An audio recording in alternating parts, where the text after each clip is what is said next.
So without further ado, ladies and gentlemen, Mr. David Icke. David, welcome to the program. Thank you very much. Pleasure. All right. Well, it's good for you. Good to be here. And, you know, there's so much to talk about, David, and there's so much to get into. And, you know, you're just an absolute wealth of knowledge. And I really want to get into everything today, David, and go as deep as you feel like going, Okay. you know, as far as what what is going on, especially with all these different societies, your new book and things like that. Really, my first, right out of the gate, I really don't have any canned questions, David. I really wanted to just let you kind of go where you would like to go today. And at the same time, I'd really like to know right now, especially since we're in the beginning of a new year, David, what is really at the forefront of David Icke's mind right now, and what do you see formulating in the coming year?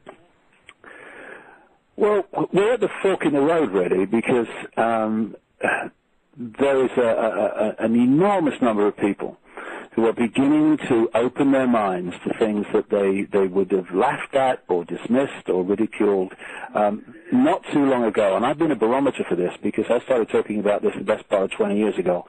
And it was like talking to a wall for many years. You know, I was talking to very small audiences. In fact, you know, I went to Chicago once to talk to 8 people. I mean, I think you could sell newspapers and get a bigger audience than that. But suddenly there's an explosion of interest, and part of it is because the nature of what I'm saying is circulating more and more widely. But alongside that, there is an awakening going on where people are beginning to open their minds to things that they would have dismissed before. Because one of the great ways that people are controlled is by suppressing the information that people receive about what is possible. People perceive what is possible, understandably, from what they have been told is possible. And so if you can control the information that tells people the extent of possibility, then you can get them laughing in the face of things that are real and true simply because they are beyond the bounds of their programmed perception of possibility. And so minds are teasing open now, and they're beginning to see that the world is not just a little bit not like they thought it was. It's nothing like they thought it was. And people talk about the power of information. I can tell from experience that when people have explanations for these apparently, on first hearing, far-out concepts and far-out ways of explaining the world, once they have the information to back it up and to explain it in ways that they haven't heard before because the system suppresses it, then minds can open at a fantastic rate because suddenly it's, whoa, yes, I get it, I can see it now.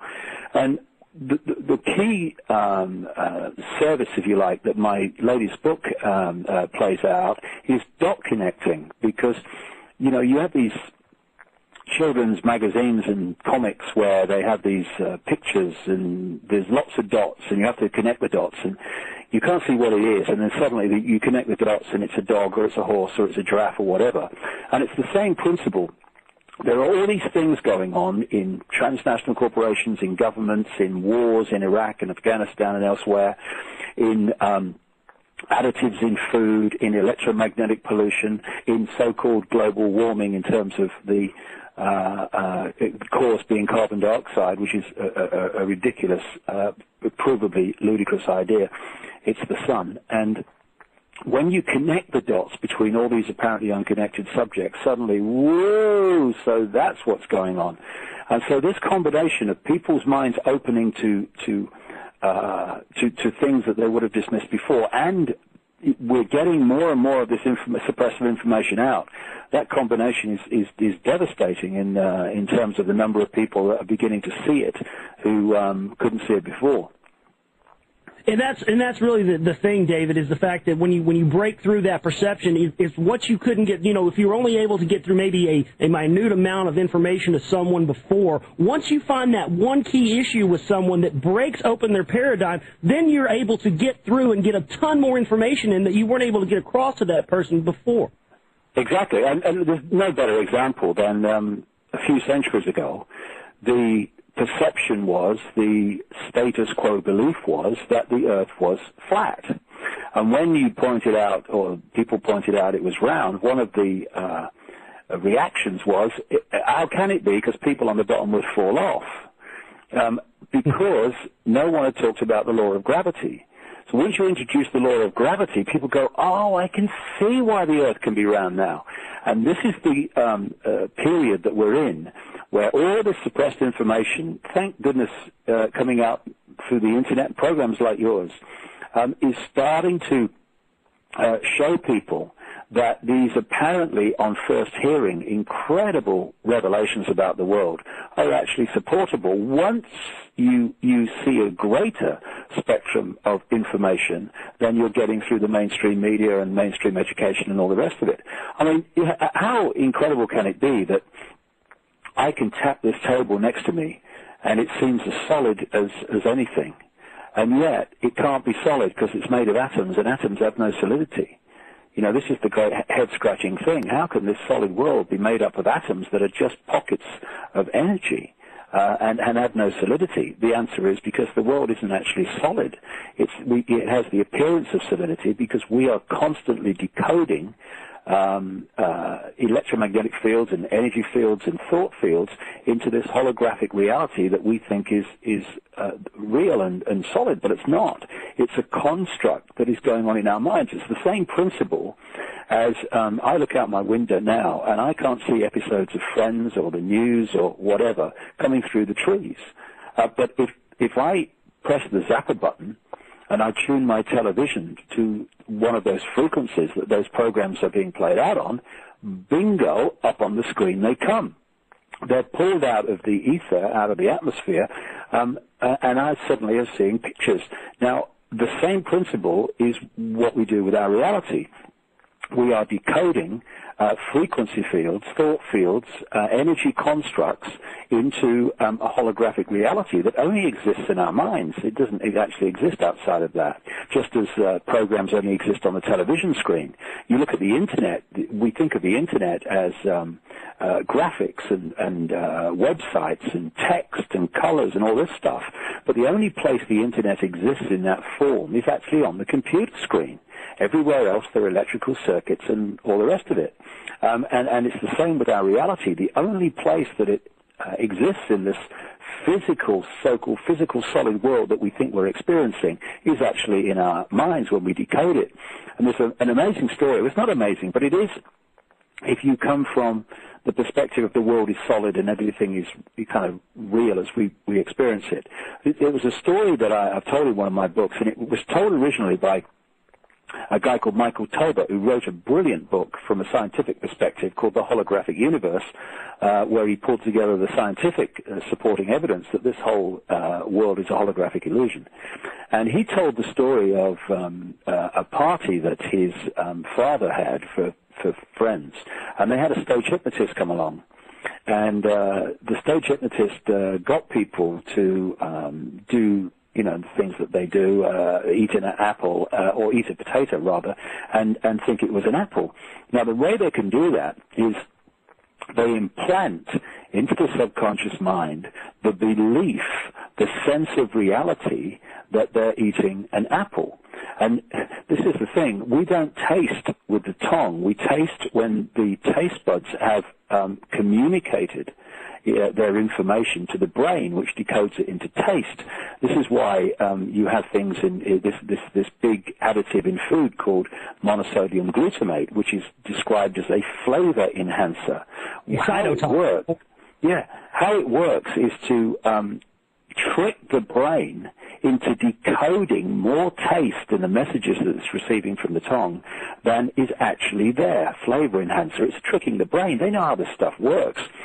And so when we look with our eyes, or think we do, the eyes are passing information to the brain, which then constructs reality in places like the visual cortex. And so when people have a potato in their hand, but they eat a potato, the hypnotist is implanting the belief that they're eating an apple, and so when the electrical signal with the taste of the potato hits the brain, it is decoded into the taste of an apple, even though it's not. And once you get into the bigger picture, We are being tricked like this all the time to believe in realities by those that in ways that we do not understand. So in this story that Michael Talbot told, the hypnotist had this guy eventually called Tom, and he sat him down and he took him through various things. And then he said at the end, when I bring you back to awakening, you're not going to be able to see your daughter in the room. At which point he brought the daughter to stand right in front of him, so he's looking right in her belly.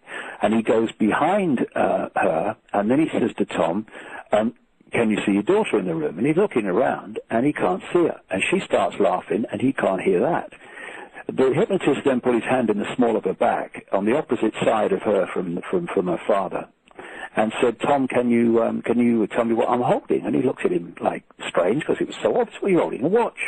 He says, there's an inscription on the watch. Can you read it? And he peered forward. He read the inscription.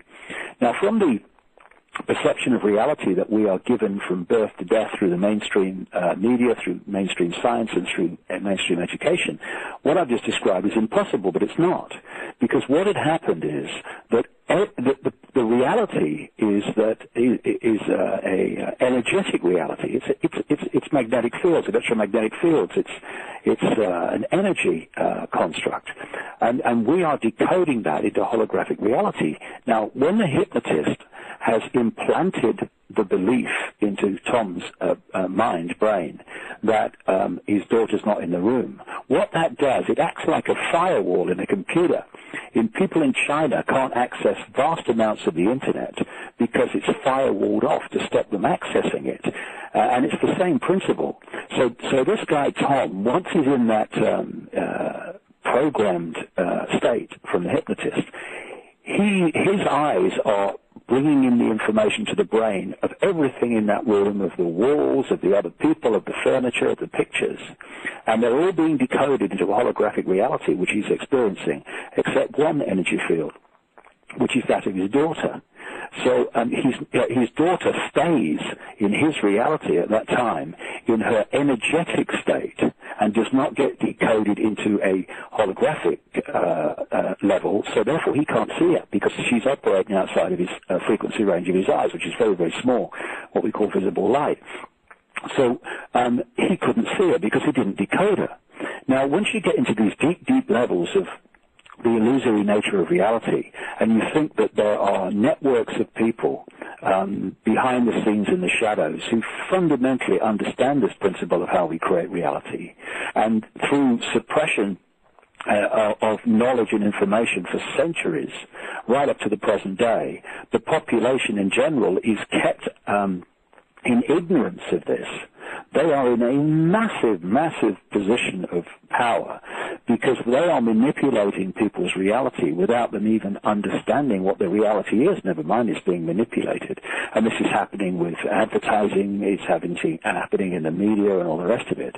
And it's happening with things like 9/11 because 9/11 is a mind game. It's manipulating vast numbers of people to believe the official story of 9/11, so their perception of reality comes from the point of view that 19 hijackers that overwhelmingly couldn't fly Cessnas suddenly manifested the ability to fly wide-body jets. And that gives them a certain perception of the world. So we must go into Afghanistan to get the person we're telling you was behind the 19 hijackers that couldn't fly. Oh, yeah, I agree with that. Oh, yeah, we support that. Whereas when you're in a receipt of a greater picture, i.e. it was an inside job, suddenly you're saying there's no justification to go into Afghanistan. And so we're being manipulated in our minds all the time to see reality in a way that suits the agenda of this shadow people network, which is to create an Orwellian global fascist state, which, of course, since 9/11 has been brought into being faster and faster and faster right up to the present day. And that's really the key, David, and that's what we talk about here quite a bit on the show is you know, we cover news and things like that, but really all the news and stuff that you cover and all the things that you could talk about and what's going on and what is being brought down upon the population, all of the tyranny and et cetera, really, David, in my opinion, and I know I want to get your take on this, really goes back to the secret knowledge that the hidden masters have had for centuries, as you said, that is really about either the empowerment of humanity or the enslavement thereof, and they've chosen the latter. And to me, when you read the Masonic text and you read the text of the hidden masters, there really is no really delineation towards what it should be used for. They just give you the information, and it's really up to who it lies in the hands of how it's used. Could you speak to that? Well, that's what I've been saying for years. They talk about the occult, but the word occult merely means hidden.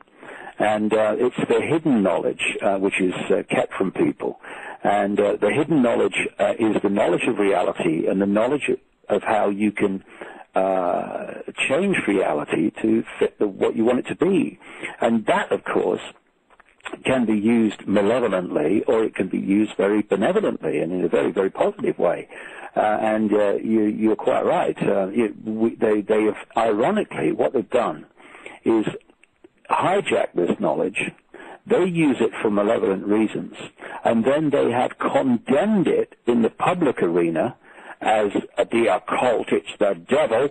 So it's seen in a negative light when it's actually just knowledge which can be used or abused. And they abuse it by using it to manipulate and suppress while keeping it out of the public arena. And in the new book, I've followed the history of this, because if you go back far enough in what we call time, which is another illusion of this reality, this knowledge was widely circulated, and then it started to be suppressed, and it started to be hijacked, and it was hijacked into the secret society network.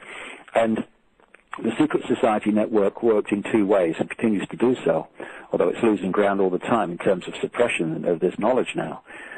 First of all, it wanted to hijack the knowledge and pass it on only to those people it wanted to have it. And at the same time, it created situations in the public arena which were designed to take that knowledge out of circulation. For instance, I've got a great friend in South Africa called Credo Mutwa, who's a very famous shaman in South Africa. He's in his 80s now. Wonderful man. And he was initiated into all this knowledge well over 50 years ago. And he was telling me some years ago how when the British, particularly the British, went into South Africa and Africa in general, they, quote, milked the minds of the shaman and then killed them.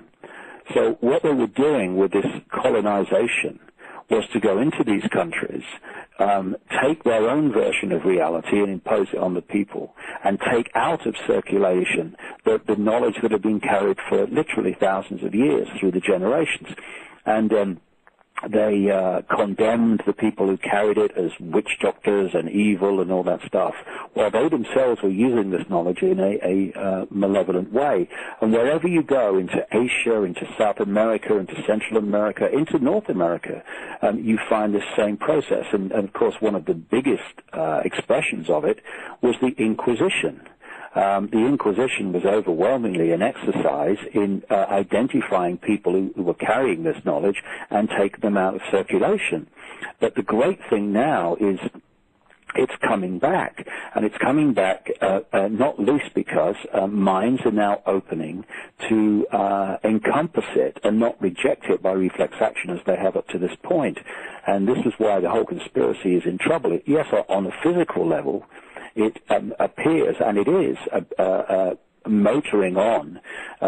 We just had a news story in this country in the last few days where they're now suggesting, the government suggesting, that prisoners are microchipped, not even with electronic tags, but microchips under the skin, which of course is a stepping stone to microchipping everyone. So on that level, the agenda's clearly moving on. But on a consciousness level, which will eventually become manifest in this physical world, there is a massive change going on as people open their minds to a greater understanding, not just of the world, but who they themselves are. We're manipulated to identify who we are with the reflection in the mirror. I am Chuck Jones, I am Ethel Smith, when that's just an experience that our eternal infinite consciousness is having. And what they're trying to do, because they understand how this works, they're always trying to lock us in to the 5 sense level of reality, which is okay because that's the level in which we experience this world. But if it's the only level, then basically we become a boat without a rudder. We become disconnected from these higher levels of our own consciousness. And once you become disconnected from higher consciousness, then the only place you can go to for information to get a fix on who you are and what is the nature of the world you live in is information that comes into the eyes and the ears. And of course they've hijacked that through the mainstream media and mainstream science and the sources of information. So as people get locked into 5 sense reality, they get locked into what I call body consciousness, and they get locked into the illusion that they are their bodies and they are their name and they are their job. When they're all experiences that their consciousness is having, it's not who they actually are. And when you start to awaken and open your mind, literally open your mind, open your energy field to a much greater level of who you are, then your point of observation starts to move outwards from the tunnel vision of 5 sense reality to a point where, if you like, you instead of staring at the brick on the wall in the town, you're now on top of the hill and you're looking down, and now you can see the buildings and you can see the streets and you can see the big picture of where you are and what you are, rather than staring at the brick on the wall thinking, what the heck is this and where am I? It's changing that point of observation that completely transforms your life, and it's happening in loads and loads of people now, and it's an exponential curve. So it's a very exciting time to be alive, though very challenging as well. And one thing I wanted to go back to real quick, Dave, because you mentioned Credo Mutua, and one of the things I wanted to go back to is this is something I've heard you talk about because you had an experience where Credo rolled the bones for you, and one of the things that I've heard you mention is how you have the tarot and you have the bones and you have these different incarnations of basically fortune telling, someone telling you what's going to happen by manifesting this energy. And it's interesting that how you've mentioned that this has been translated and found all over the world. And, David, I really think that the secret knowledge and the hidden knowledge it's also kind of been spread out throughout the world that way. You see it appear in different civilizations in different manifest forms, but it really all comes back to the same exact thing. And that's why you see people, David, you know how people are, David. They get wrapped up in it's this group, or it's the Zionists, it's the Jesuits, it's this group. But really, it's really just a manifestation of the same energy. It's just translated through different cultures, David. Yeah, see, it's very clear to me, after nearly 20 years of research, that there was once a global society, and that global society had a global knowledge, and it was brought to an end by vast cataclysmic events, which are symbolized in the Bible by the Great Flood. But if you look in any culture, biblical or non-biblical, all over the world, you will find accounts of the Great Flood, or great cataclysmic events, which basically brought an end to that global society.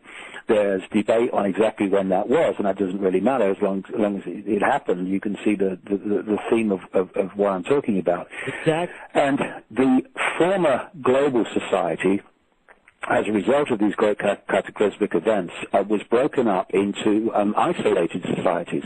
And of course, those isolated societies began with the original knowledge.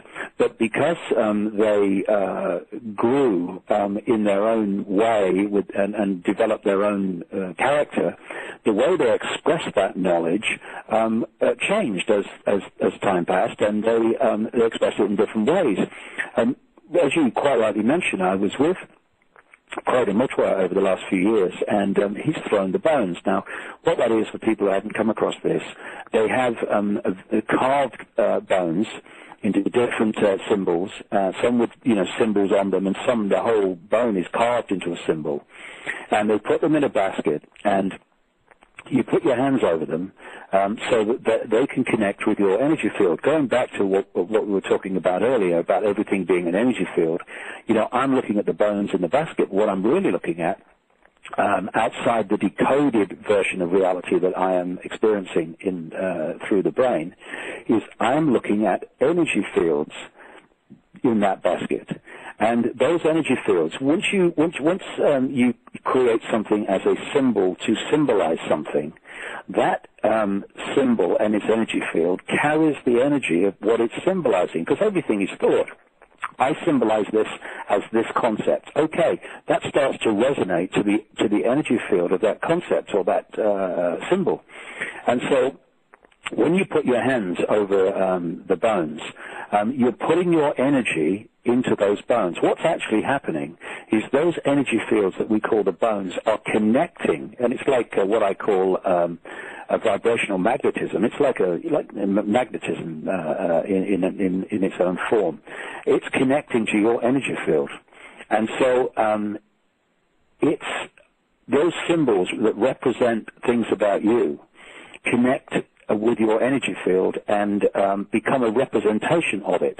So before he throws the bones, where they finish on the floor is already decided by in the basket. And it's like you have a magnet that can repel things and push them away, and you can have a magnet that pulls things towards it, and it's the same principle. But the whole way that the bones fall on the floor and where they fall in relationship to each other and how far apart they are and in relationship to everything is a form of magnetism that makes it do that.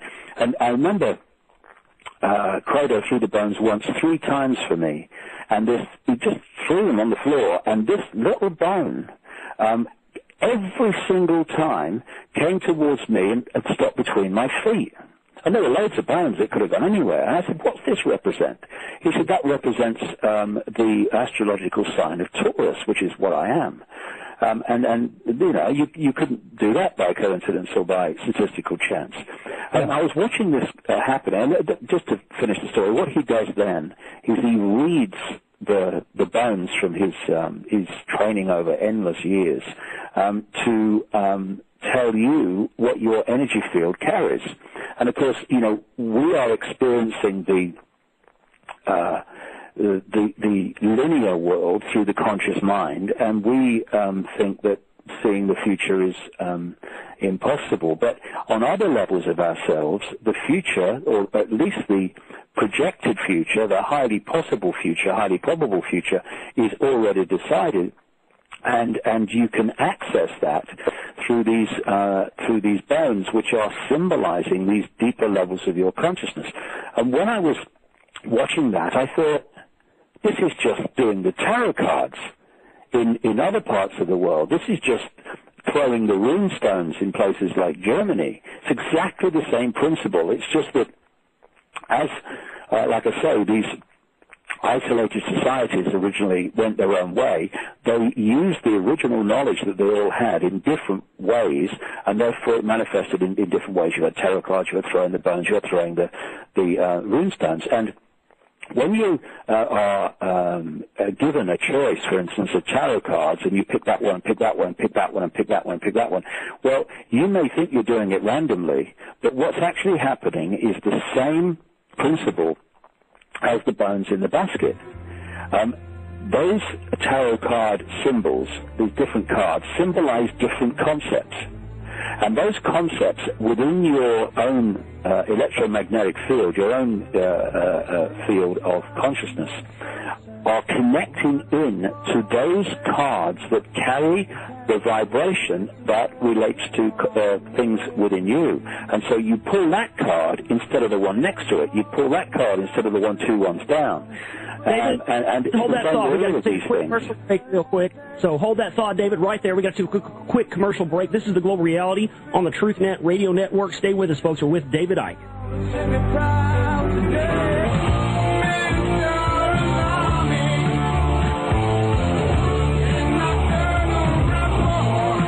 Welcome back, everybody.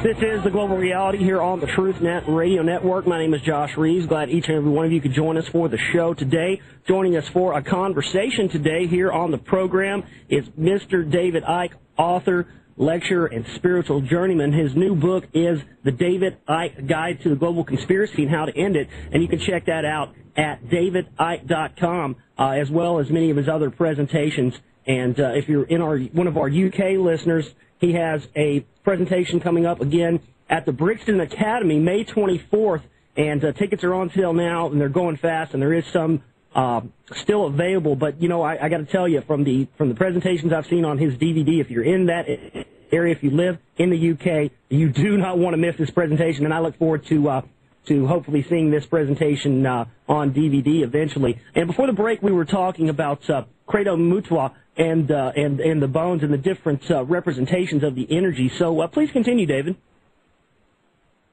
Take that into everyday life. It's the same principle happening. This magnetic attraction based on vibrational sympathy, vibrational harmony. So we have these things where we go, oh my goodness, what a coincidence, fancy seeing you here. Or, oh, do you know something? I was just going to go across the street to that shop, but something told me, no, go into this one, and here you are. It's because there is a vibrational connection which is pulling you together on a deeper level, which the conscious mind is not aware of. I've had so many people tell me over the years, and this happens to other authors too, but people have told me over the years they've gone into a bookshop, and one of my books has just fallen off the shelf in front of their feet. And how does that happen? It's a magnetic connection. If someone is seeking to get more knowledge and to understand more about themselves and the world, then what happens is they make a vibrational connection with that knowledge. And this is why when people start to open their minds and they make a conscious intent, I want to know more about the world and myself, and I want to understand what it's all about, they start to make a vibrational connection to the knowledge. That can manifest as walking into a bookshop and making a vibrational, magnetic connection with the energy field of the book, which carries that knowledge, and pulling it off, thinking it's a miracle when they're actually doing it themselves on an energetic level. Or it could be finding themselves through a series of coincidences, meeting people who have information that they need to know, or you know, going the wrong way down the road on a journey, which I've done many times, and thinking you've made a mistake. Oh my goodness, I've gone the wrong way. Why didn't I read that road sign? But as a result of going the wrong way, you walk into knowledge that you wouldn't otherwise have got, and you think you've made a mistake by misreading the road sign. No, you're following the flow of the energetic connection with that knowledge which is taking you there. And when I had my extraordinary experiences in the early 1990s, that's what happened to me. Suddenly, I found myself just walking into incredibly coincidental situations where the knowledge was just presented to me through people, through reading the right books, or coming across the right experience. And anyone can do this once they have that intent, because that changes the magnetic field they're putting out, and therefore that attaches itself to corresponding magnetic fields. And this is also why when people have these, if you like, transformations of consciousness, in other words, their minds open, they start vibrating on a different level. And what then happens is so many people who have been in their circle of friends and acquaintances up to that point start to drift away, and new people start to come into their lives. Why? Because they have changed energetically, magnetically, if you like, and what they were pulling into their lives in terms of energy fields, because that's what we are as people and places and experiences, suddenly change because the magnetic frequencies changed. So instead of attracting that, it starts to attract something new.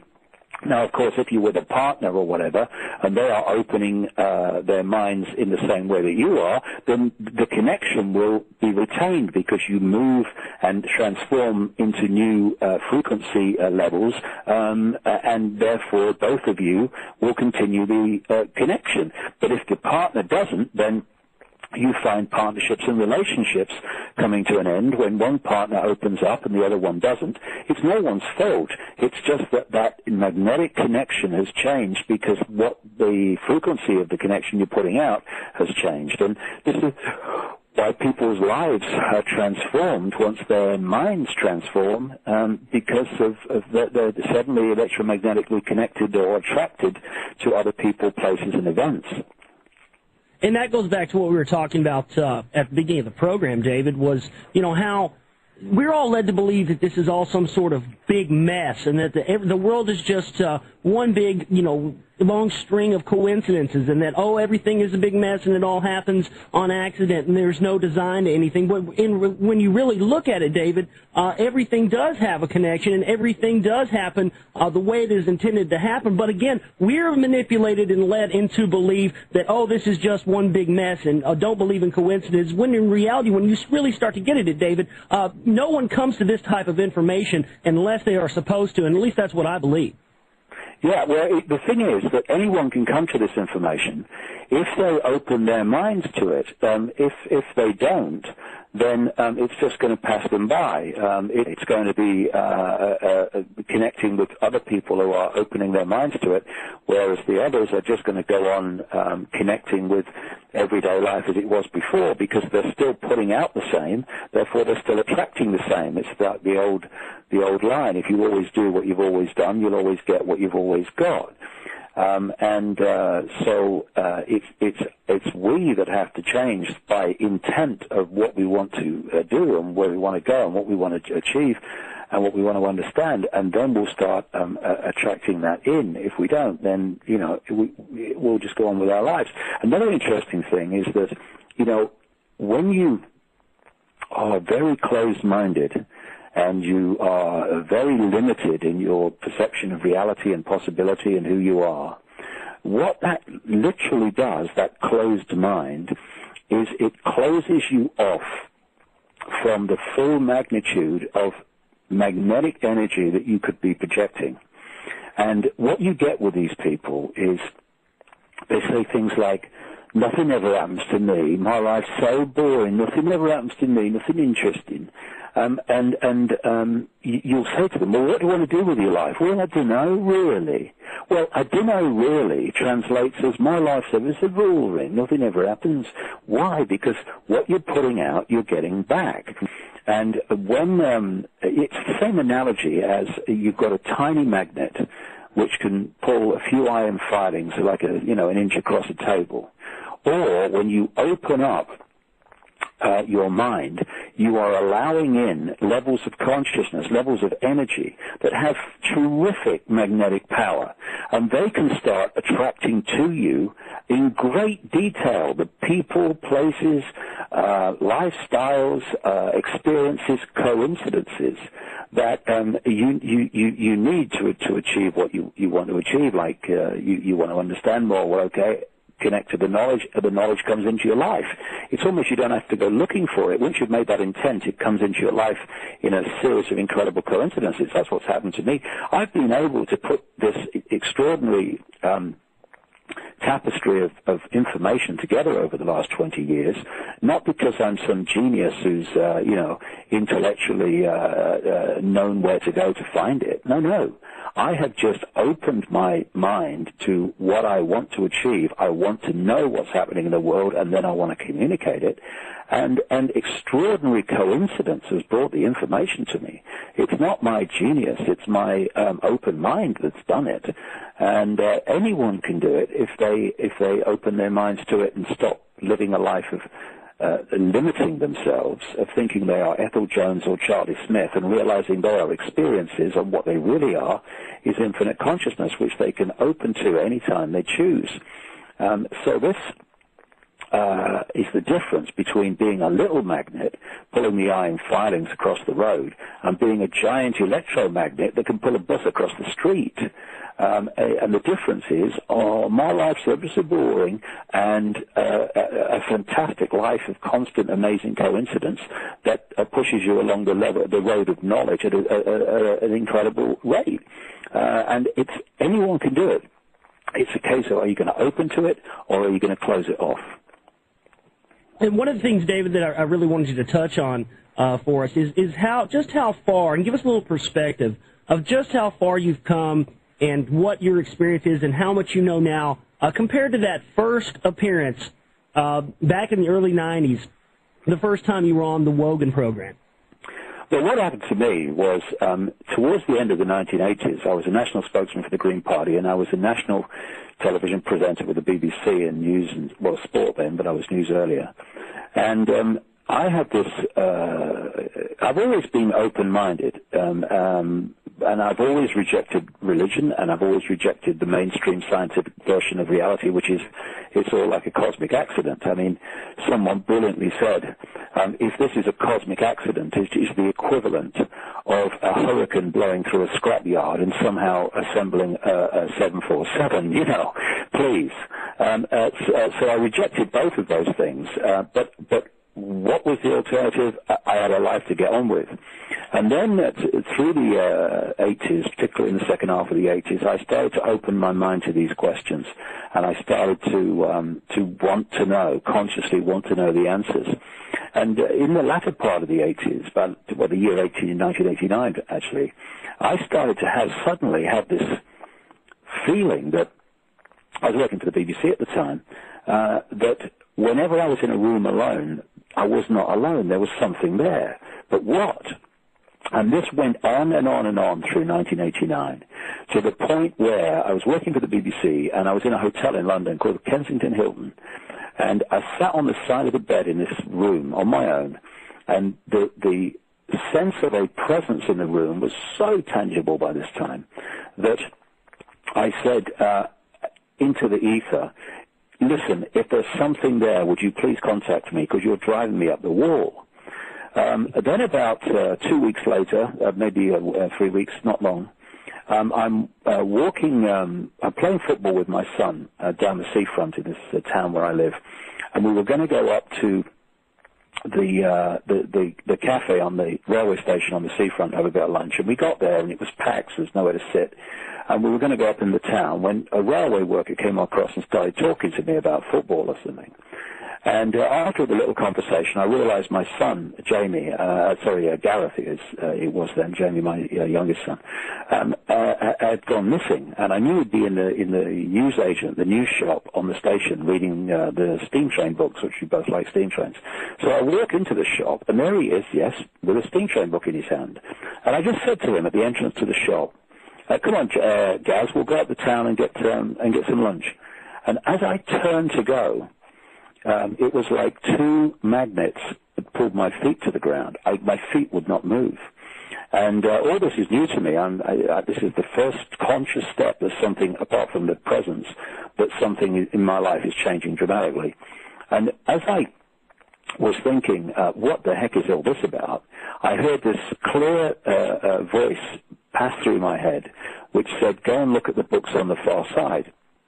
Now, on the far side of this, and of course my initial reaction was, where the hell did that come from?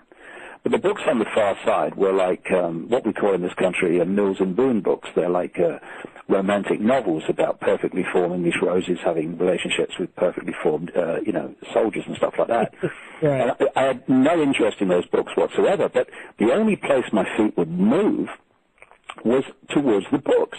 So in a complete bewilderment, I go over to these books, and in the middle of the Mills and Boon is this book with a woman's face on the front, and this woman in her 50s, and I turned it over because I was attracted to it, because it was the only one that wasn't Mills and Boon.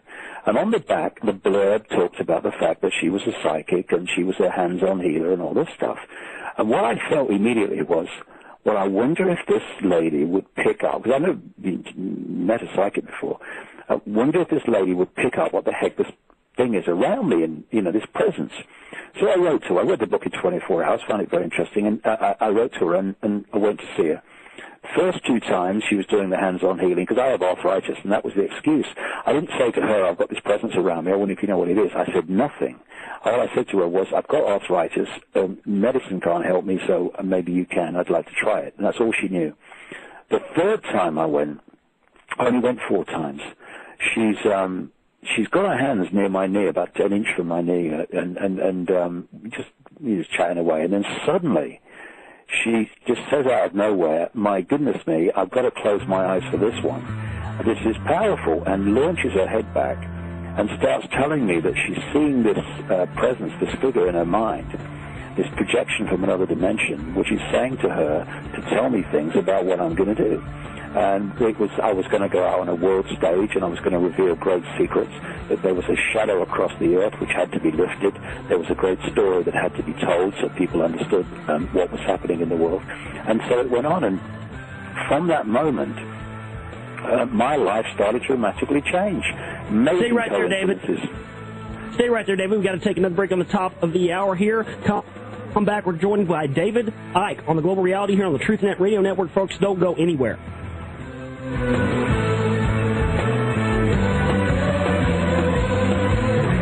The superfood for you and your family. This one's just for me. Yeah, just me.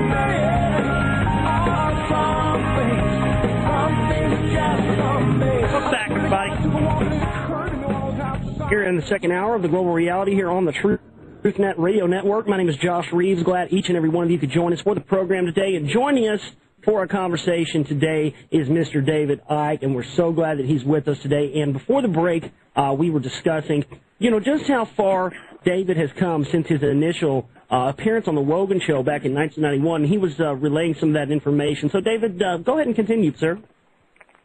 Yeah, what happened after I'd had the experience with the psychic, that you're going to go on a world stage. And one of the things that she said, this is in the spring of 1990, was that I was going to write 5 books in 3 years on these subjects. Well, I'm looking at her and going, you're having a laugh. I know nothing about these subjects. Well, when I'd written my 5th book, I remembered that, and I went back, and it was 3 years to the month that the 5th book was written and finished. And so experiences started to happen. And coincidences. One of the things that happened shortly after that was the BBC decided not to renew my contract. So suddenly I was out of work, and it meant that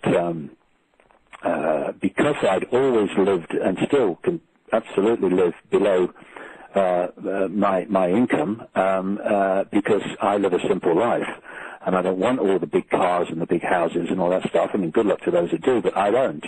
It meant that I had a little bit of money in the bank from my television career to actually go for this full time, at least for a while, without earning any money, although it got a bit worrying after a while because nothing was coming in and lots was going out. But it allowed me to go for this, to follow this journey through 1990.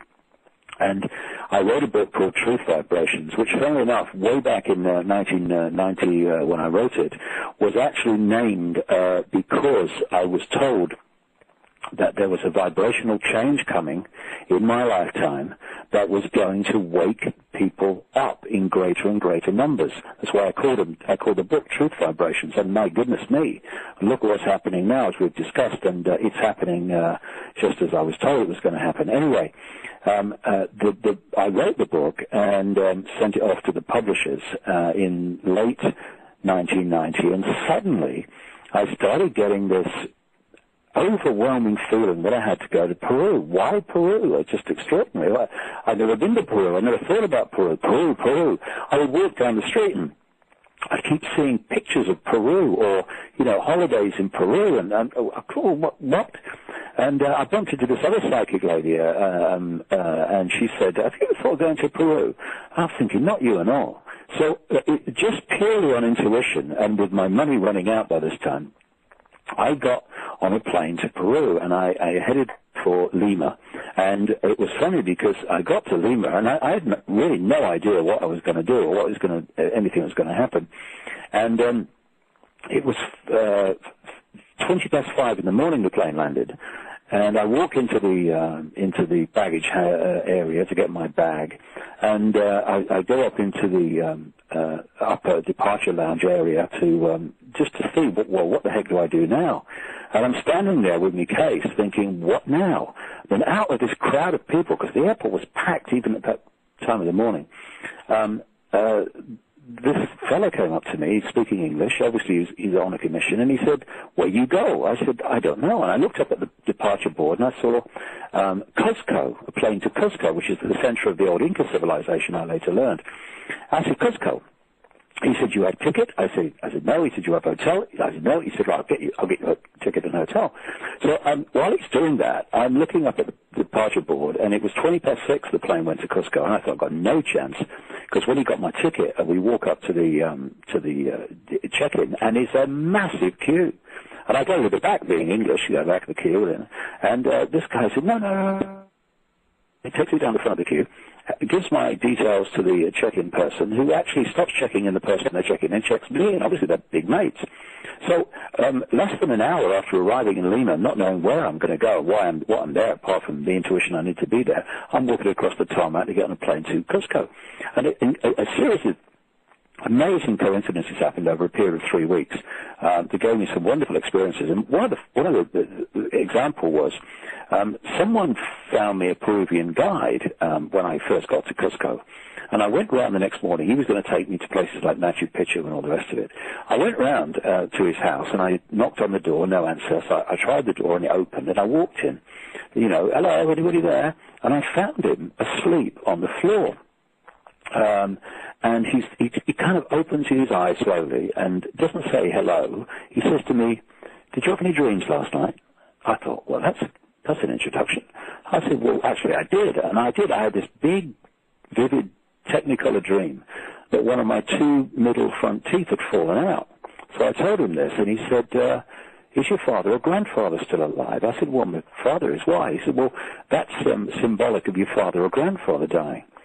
I thought, well, this guy's going to be a bunch of laughs the next 3 weeks. But the next time I got a call out of Peru, which was about 3 or 4 days later, maybe a bit longer, my father had died back in England at that time, that I'd had that dream. And that was the kind of amazing kind of, a quote, paranormal experience that I had all the way through this 3 weeks in Peru, which was constantly teasing my mind open. But the big moment that completely transformed my life was when he had taken me down to a place called Puno, which is in southern Peru, not far from Lake Titicaca, and he booked us in to this hotel called the Siustani Hotel. And the Siustani is named after an Inca ruin site about an hour and a half's drive away. And there's pictures of this place all around the hotel for obvious reasons. So I kept saying to him, "I want to go there. I've got to go there. I get this strong feeling I've got to go there." "Oh, no, it's very, very expensive." I don't care. I've got to go there.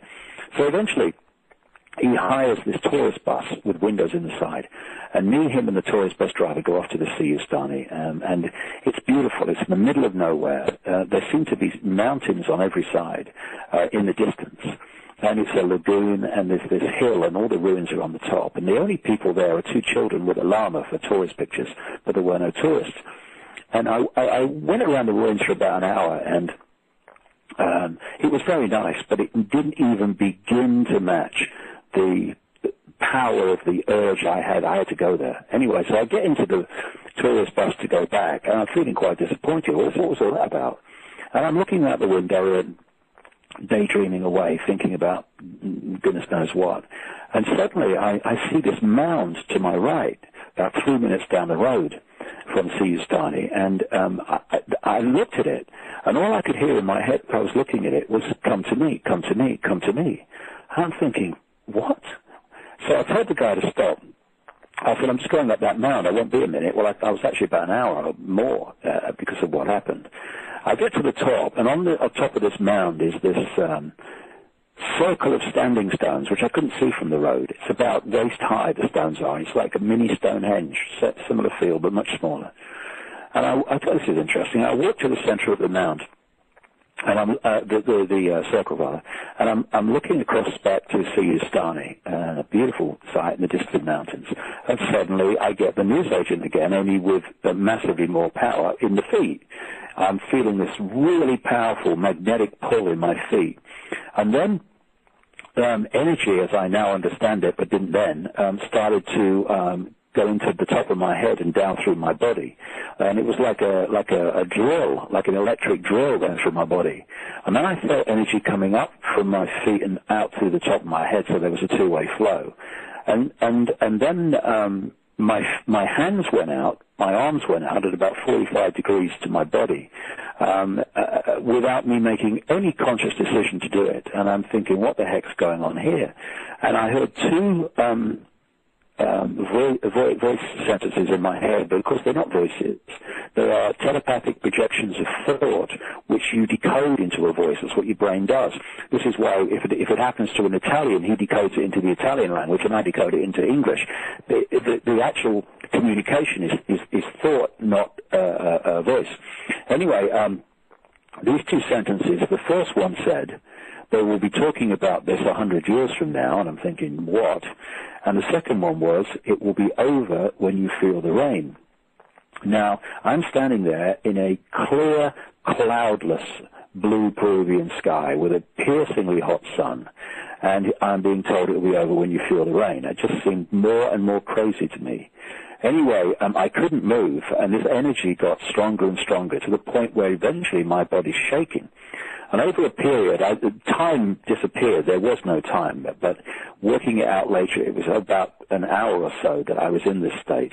And it was like driving a car where you're daydreaming away and you're in another state of consciousness. And then you come back to consciousness and you think, crikey, where did the last 2 miles go? Because you've been driving the car with your subconscious mind. And I was doing that all the way through this hour, where I'm every now and again coming back to consciousness, and then just drift away into something else. And one of those times when I came back, I noticed that over the distant mountains there was a light gray mist. And as it unfolded, this light gray mist became a dark gray mist, and I started to realize it was pouring with rain over the distant mountains. And what happened was that this rainstorm came out of the mountains towards me. And it was, the people, weathermen talk about fronts. Well, this front had a straight line. There was a straight line of cloud coming towards me. It was like pulling curtains across the sky. And the rain was pouring down from these clouds like stair rods. And I watched it coming towards me, this like wall of stair rod rain coming towards me slowly. And by this time, my body was shaking all over the place because of the energy was going through it. And eventually the rain hit me, and when it did, the energy stopped. And I staggered forward. My legs were like jelly. My arms that had been in that 45 degrees in the air from my body all this time, and I'd felt nothing. Certainly my shoulders are agony, as they would be. And there was energy pouring from my hands and pouring from my feet. I had crystal. I went into a place called Glastonbury, which is like the British Sedona, about a week before I went to Peru. And I had this funny experience because I walked into this crystal shop just to have a look at it. And I didn't have much money for the reasons I've described. And then the owner comes from around the counter, picks up this enormous quartz crystal and gives it to me. I said, "Oh, that's very nice, mate." I said, "But I can't afford that." "Oh, no, mate." He said, "You have that. I think you're going to need that for some reason." And I had it with me, and I had my hands around it for the next few hours, just taking the energy out of my hands, which was pouring out. And I couldn't sleep that night because the energy's continuing to pour from my feet. What happened as a result of that is my life absolutely transformed. I came back to England in a bewildered state at what was happening to me, but what was gathering more and more was an enormous explosion of information, of concepts pouring into my conscious mind. And it was happening on such a scale, it was like pressing too many keys on a computer, and the computer freezes and says, "I can't compute this, I cannot filter this and process this, I'm freezing." And so when I got back to England, for about 3 months, if you'd have asked me my name, I'd have checked, or what planet I was on, I'd have asked somebody. And it was in this period, as you mentioned earlier, that I was asked to go onto the biggest talk show in Britain, the Wogan Show, in a state of utter bewilderment. And what I did was, as a result of it, because I was a well-known person because of the television presenting, and suddenly this guy who was introducing the sport and the news was talking about these far-out things. Basically I became an absolute figure of national ridicule. I mean, comedians only have to say my name, no joke necessary, and they get a big laugh. I would go down the street and people in the street would be laughing at me. I remember once I stopped the car at some traffic lights, and I looked at the car next to me, and the whole family next to me in the car were in hysterics just because I was sitting there. And you know, you think on the conscious level that that's the end of it. You know, that's the end of me. But something deeper kind of knew, goodness knows how, that this was leading somewhere. And what I realized with hindsight is that what I was being put through was an experience, an extreme experience, which was to remove these layers on the onion, these onion skins that we put around ourselves, this need to be respected, this need to be liked, this need to conform. And the mass ridicule freed me from the biggest prison that most people live in, which is the fear of what other people think. Because, you know, I had a thing when I was in television, I'd like people to like me, and I don't want people to laugh at me and all that stuff. But once I'd been through this incredible experience of mass national ridicule, it just set me free of this fear of what other people thought. And that was absolutely essential to what I've done since, because you don't kind of put out the things that I do in my books unless you are disconnected from fear of ridicule and condemnation. And what I've realized as I've looked at my life is we live life in the conscious mind in the way that someone in a boat going down a river can see the next turn in the river. And so you are all the time judging your experience from the perspective of the step you're taking at that moment. Higher levels of your consciousness can see the whole journey from source to sea. It knows that although you might be having great challenges at this time, and you can only see the next turn on the river, so your life's over in your experience.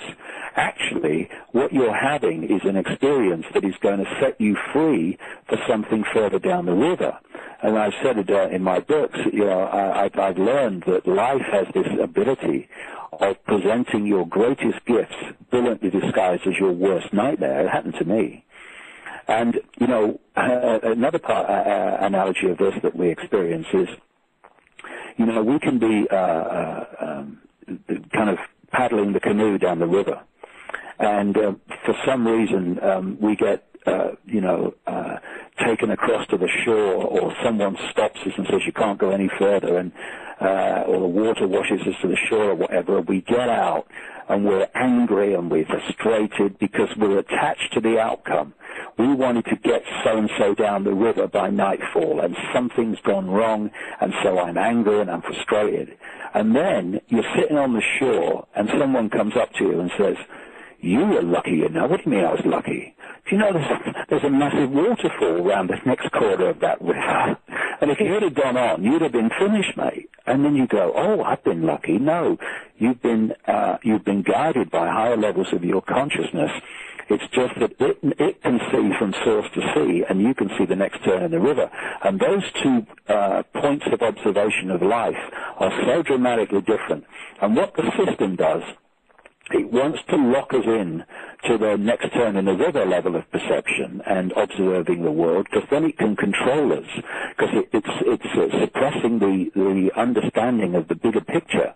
Whereas what the awakening is doing is it's giving us this much greater picture of life, so that you don't judge experience in the same way.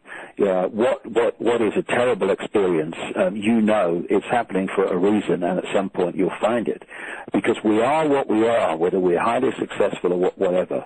We are what we are, not despite what has happened to us, but because of what has happened to us. Everything, what we liked and what we didn't like, they're all part of the journey to lifting the veil and seeing the nature of what's being kept from us.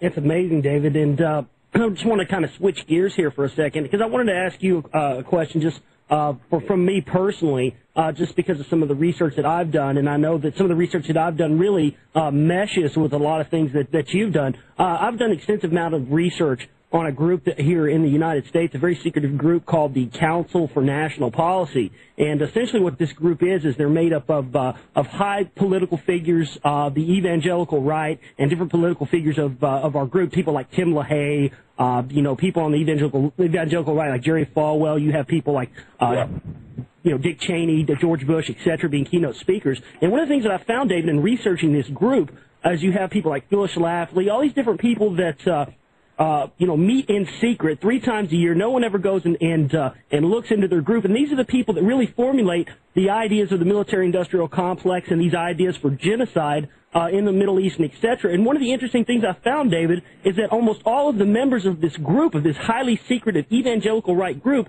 are all Merovingian bloodlines. And it's just amazing to me. Can you speak to that? Yeah. One of the things that started to become clear, and I didn't know why at the time. What happened was that immediately these series of coincidences started from about 1990 onwards, particularly 91, 92. I started, through coincidence, bumping into people, places, experiences, information that showed me that the world was controlled by very different forces to what it appeared to be. And in the early days, it really was focusing on the structure of control today. And then the coincidences started to switch, and they started to switch to, okay, when did this start? And I started to go back into, as far as I could, to find a point where this network began. And I got comfortably back to the time of the Crusades, when the Knights Templar and people like that appeared, the Knights of Malta or whatever they're called today.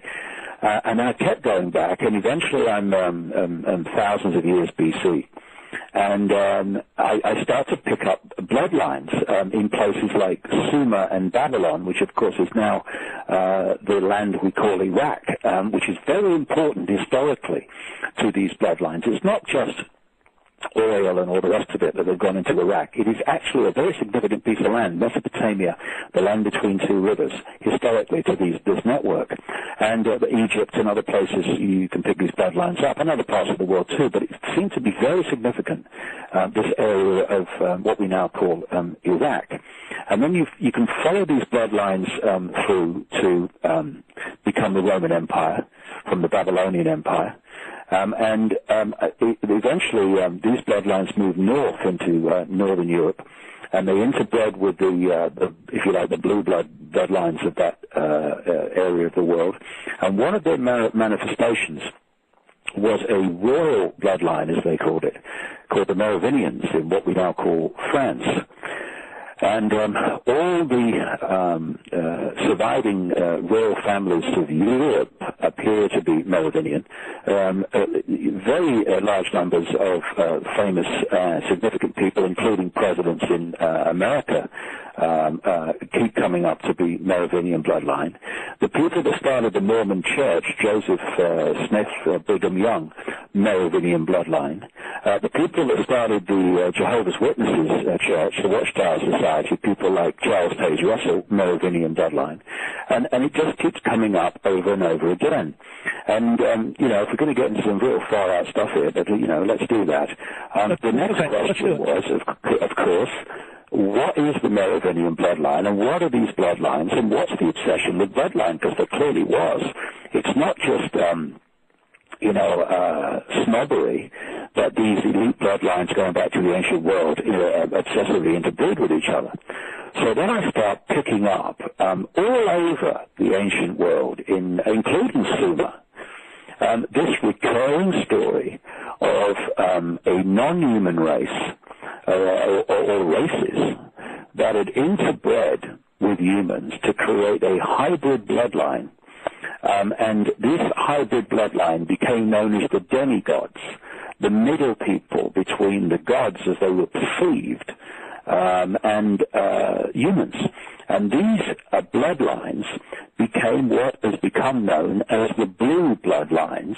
They became the royal families and aristocracies of these different cultures. I talked to Credo Mutwa, who, of course, comes from Black Africa and carries the knowledge of that culture to the present day. And why I met him was I came out with a book called The Biggest Secret, and which first talked about this interbreeding between a non-human race and humans, creating this hybrid bloodline. And I went to South Africa to speak, and I got this call from Credo Mutwa, and he said to me, "How do you know? How do you know this? How do you know it?" And I said, "Well, research and people I've met, all the rest of it." And he said, "Well, I was initiated into the knowledge of what he called the Chitahuri, which translates as the children of the serpent or the children of the python, 50 years ago. And all that's in your book I was told about in my initiations. So, and I found this all over the world, the same recurring story keeps coming up, ancient and modern. And these bloodlines claim the right to rule because of their DNA. And this is where we get the age-old theme of the divine right to rule. What is that? The right to rule because of your DNA. The Chinese emperors, the ancient Chinese emperors, used to claim the right to be emperor because of their genetic connection to what they called the serpent gods. And today, 2 hours from where I'm sitting in Buckingham Palace, we still have a head of state in Britain for no other reason than her bloodline, her DNA. That's why she's queen and no one else is.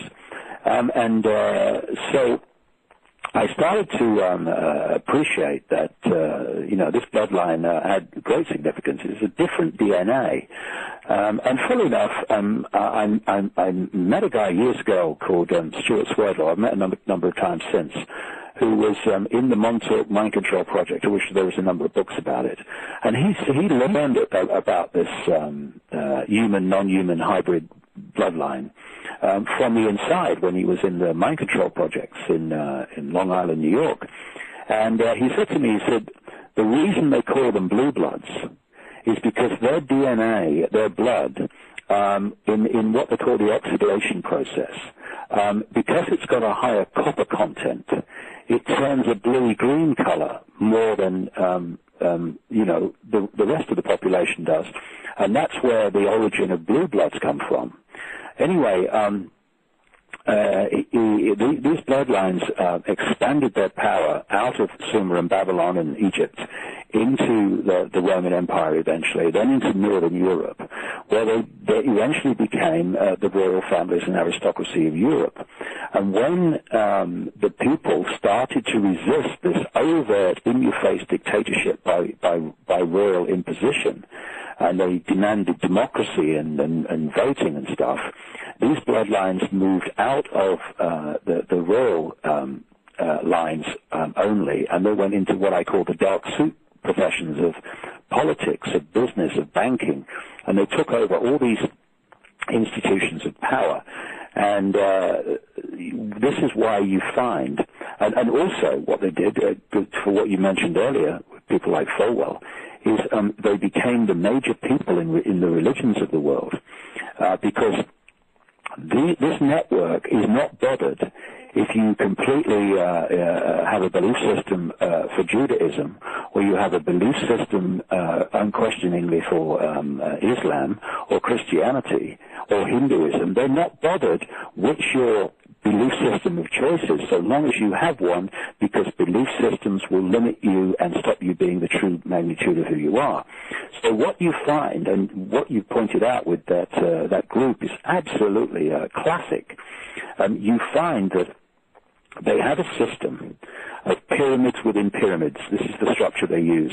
It's like Russian dolls, a smaller doll inside a bigger doll. They have a small pyramid inside a bigger pyramid inside a bigger pyramid. So you'll have a bank, and you'll go into a bank and you'll hand your check to the person behind the counter. The person you're dealing with won't have a clue what's happening in the bank manager's office behind them. He won't know what's happening at the next level of the bank, and he won't know what's happening at the next level of the bank because it's a pyramid. The mass of the people who work for that bank are in the bottom of the pyramid, and then as you go higher and higher, you meet fewer and fewer people. But as you go higher, they know more and more about what the bank's agenda really is. The rest of the people are just going in, doing their job, and going home. The only people that know how it fits together are the people at the top. And this is the same with transnational corporations, banks, whatever. And these pyramids go into bigger pyramids and bigger pyramids until there's one that encompasses the whole of the banking system, the whole of the transnational corporations, the whole of the religions are pyramids within pyramids. And so they're all being used to manipulate and suppress the population. And that's why you have representatives of all these different pyramids and sources of suppression meeting around a table in these secret groups because they're all chasing the same agenda. Hold right there, David. We got to take a quick break. Hold right there, David. We got to take a quick break. This is the Global Reality on the TruthNet Radio Network. We're joined by David Icke. Stay with us. This is the Global Reality here on the TruthNet Radio Network. My name is Josh Reeves, and we're glad each and every one of you could join us for the program today. Joining us for a conversation is David Icke. His new book is The David Icke Guide to the Global Conspiracy and How to End It. Please go to davidicke.com and check out all his fine materials there. He also has a David Icke Club that you can join where you get newsletters and that kind of thing. And I highly suggest everyone go and check out his material, especially the 3-disc DVD, Freedom or Fascism. Is just one of my absolute favorite all-time presentations. So please check that out. Before the break, we were discussing the Merovingian bloodline and really where this knowledge of enslavement really comes from and how it's used in this day and age through the current controller. So, David, please continue. Well, what they've done as the centuries have unfolded and they've gathered themselves more and more power is they've built this global structure of pyramids within pyramids.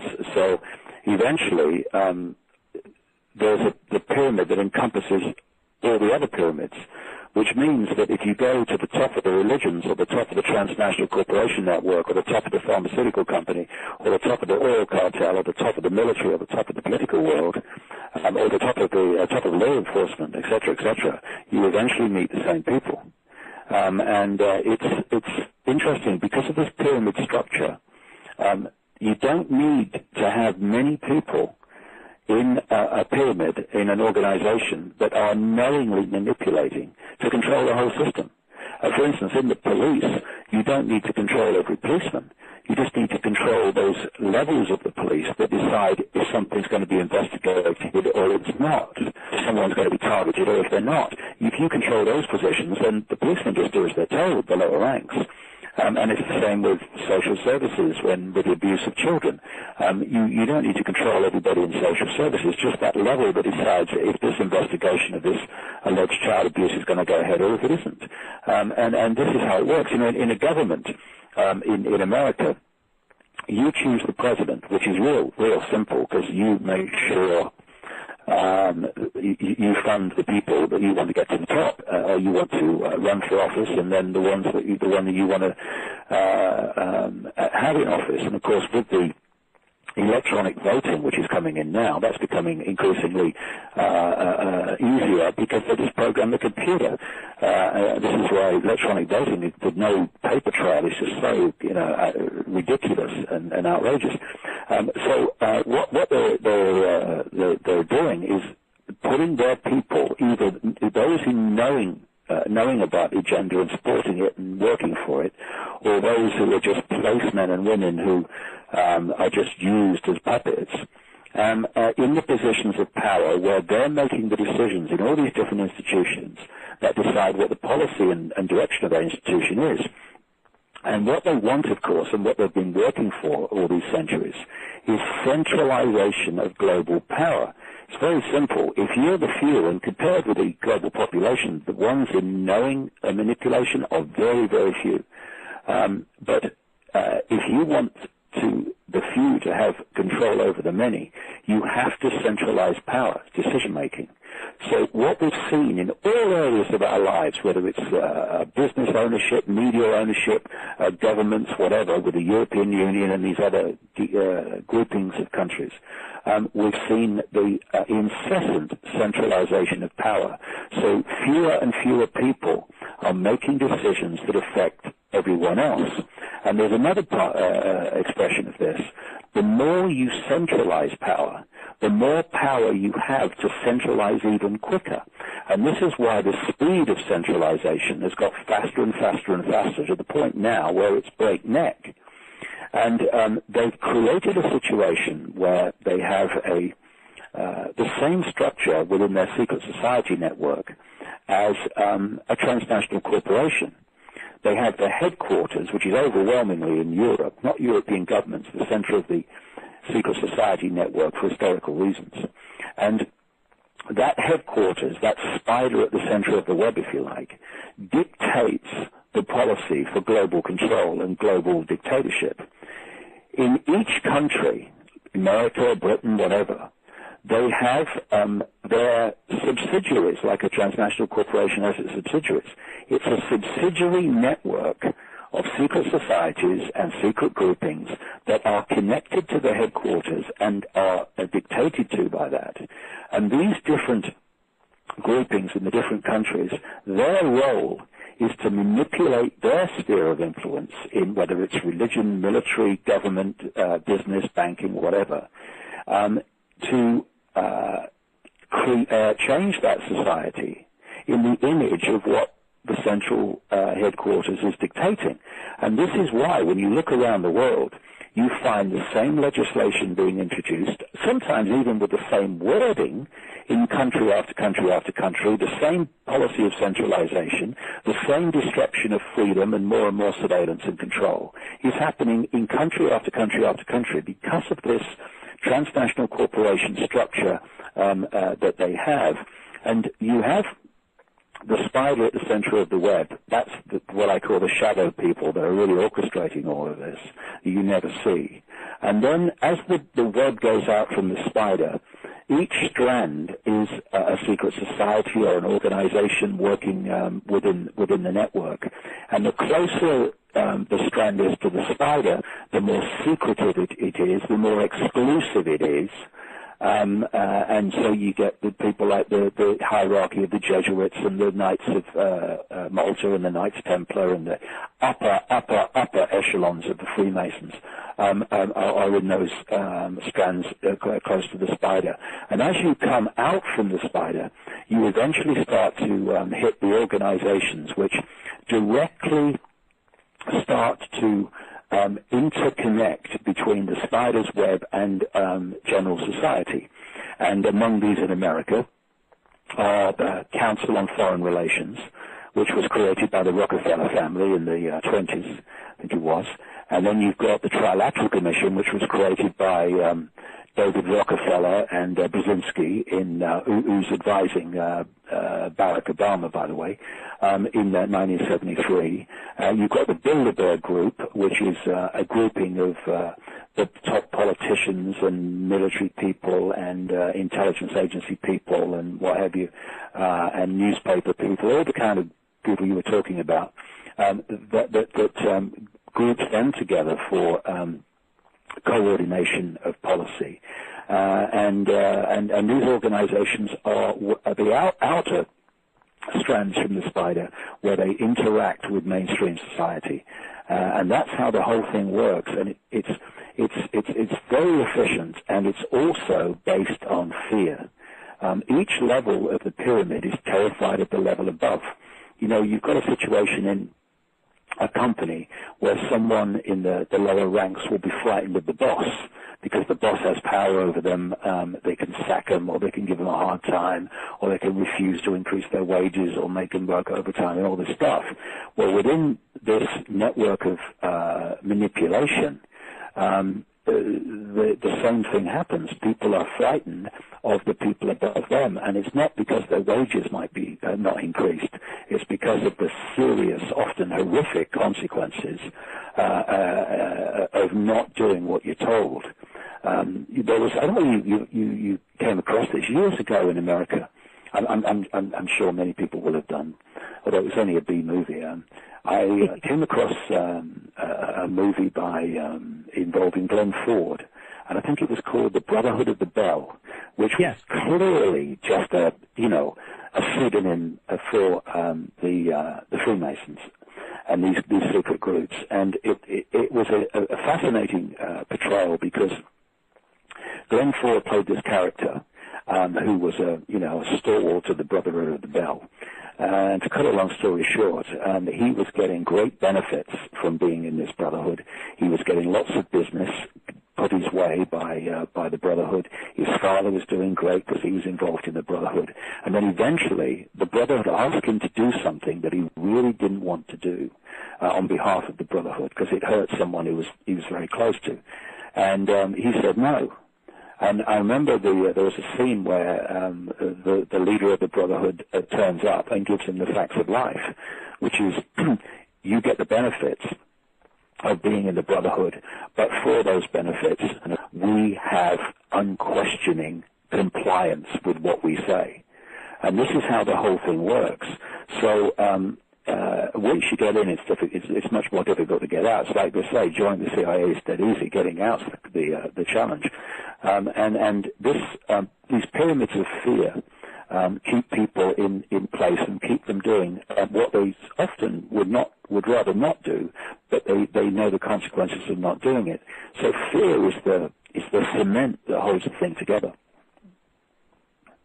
David, well, one question that I really had that I wanted to ask you about was really, what we're moving towards and what, you see it transpose and you see it really take on forms in different societies. But really what I wanted to get your take on, David, is it's really kind of a two-part question, but really what we're heading towards with the galactic alignment of 2012.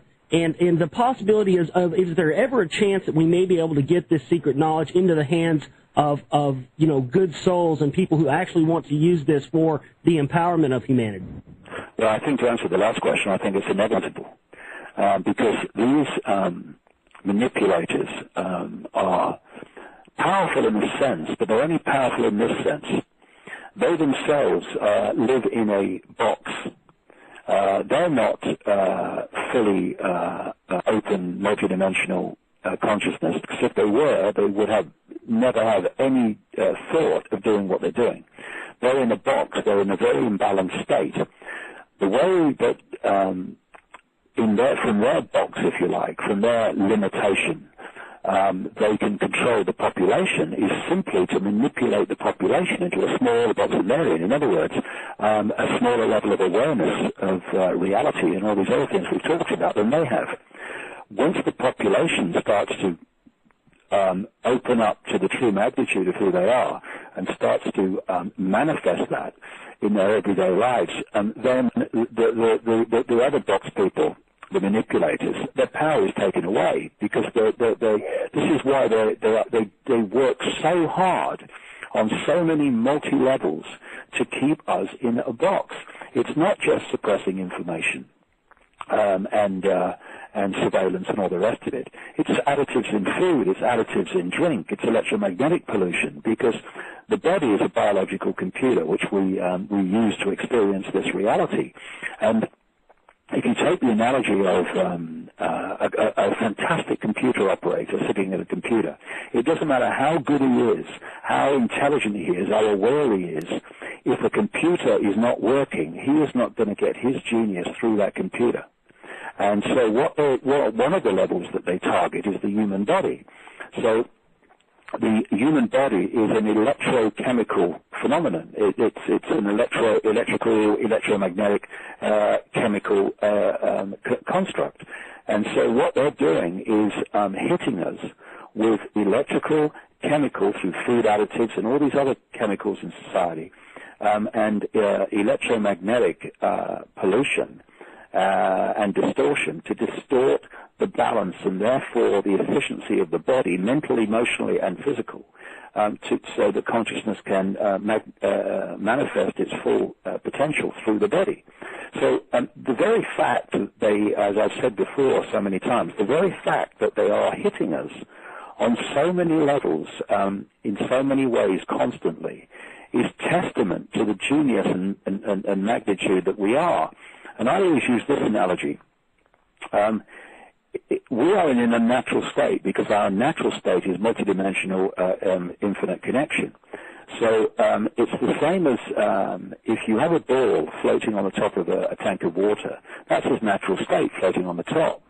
To hold it in an unnatural state, you have to push it up to the bottom of the tank, and you can't then let go and walk away. You've got to hold it there. And in terms of this manipulation, you've got to keep bombarding the population with as much suppression on all these different levels as you can, because once that suppression is removed, then we immediately go boom, like the ball, back to our natural state. And so what I feel is happening is that these manipulators, these shadow people that are behind it all, they completely understand that there is a vibrational change taking place, which is waking people up, and that this, I don't think 2012 is an hour of a day of a month when everything changes, but I think it does represent a window of a time when this vibrational change is going to reach such proportions that there's going to be a vast awakening. I've thought for some time that this panic, because that's what it is, this panic to impose the Orwellian state as fast as possible. I mean, the panic to try to invade Iran and find an excuse for it is almost laughable now. They're panicking to push this on because they're trying to get microchipped people. That's the biggest reason for microchips is not even surveillance. It is to hold down, by having access to the human body, the ability of people to awaken and increase their vibrational state. It's this whole edifice of the Orwellian state is they're trying to meet the challenge of this awakening that's happening so that they can keep as many people artificially asleep as they can through microchipping and through electromagnetic suppression and all the rest of it, and all the additives and whatever. So we're at the fork in the road where the immovable object, which thinks it is but isn't, which is the manipulation and the desire for global control, is coming face to face with the irresistible force, which is this awakening that's taking place. And we're in a period now where it seems that the irresistible force is in control because we're seeing more and more of the Orwellian state coming in. But that's just the lag time, if you like, where that it takes for a consciousness state to become a physical reality. And so as people wake up, as it happens more and more, we're going to see that lag time change in terms of the physical manifestation to the point where this control is going to start to lose its grip. It seems now to be all powerful and all control, but actually that it's in its death throes, I believe, because and it's not going to happen tomorrow. It's going to take time to do this, and for a while it's going to seem it's getting worse. But consciousness is changing, and therefore its physical manifestation must change. And I'm extremely optimistic about the fact that this whole edifice of power is. While it seems that it's most powerful, it's actually in its death throes. It's in its final stages because it cannot exist when it is dealing with a population that is open its consciousness to its greater levels of potential. It can only exist when it closes down people so that they operate on a fraction of their potential. While we act like sheep, we can be penned. When we act like lions, we cannot be penned in a sheep pen, and that's the way that I think it's going to unfold. But for a while, it's going to seem to get worse because this consciousness shift is going to take time to manifest itself in physical change.